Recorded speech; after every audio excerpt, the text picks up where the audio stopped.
বিশ্বকাপ শেষ, সকলে আগামী বিশ্বকাপের প্রস্তুতি নেন। বিশ্বকাপ উপলক্ষে অনেক আলোচনা সমালোচনা, ভুল তথ্য, প্রোপাগান্ডা, অনেকেই অনেক কিছু ছড়িয়েছেন।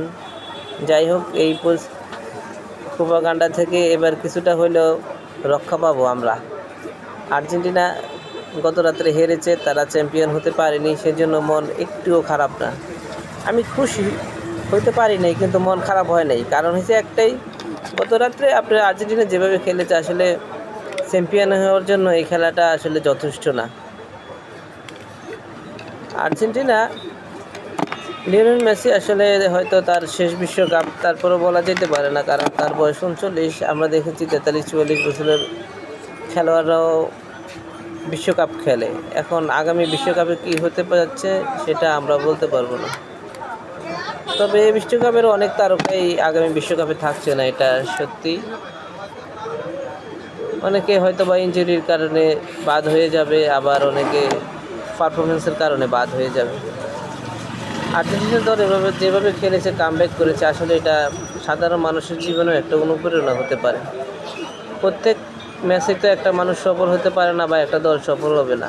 আর প্রত্যেক ম্যাচেই একটি করে দল বাদ হবে, একটি দল উঠবে।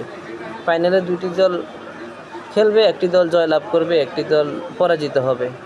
এটাই নিয়ম, এক দলই চ্যাম্পিয়ন হবে। সেজন্য এখন চ্যাম্পিয়ন হয়েছে স্পেন, বাদ হয়েছে আর্জেন্টিনা। আমাদের পছন্দের দল গতবারও চ্যাম্পিয়ন হয়েছে।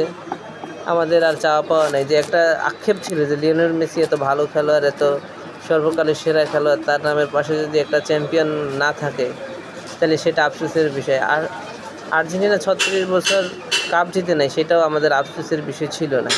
আমাদের আফসোসের বিষয় ছিল মেসির মতো একজন লিজেন্ড, তার নামের পাশে কাপ থাকবে না, সেটা আমাদের ভালো লাগে না। এটা আমরা পেয়েছি, আমরা খুবই গর্ববোধ করতেছি, বলতে পারেন আমরা খুবই আনন্দিত।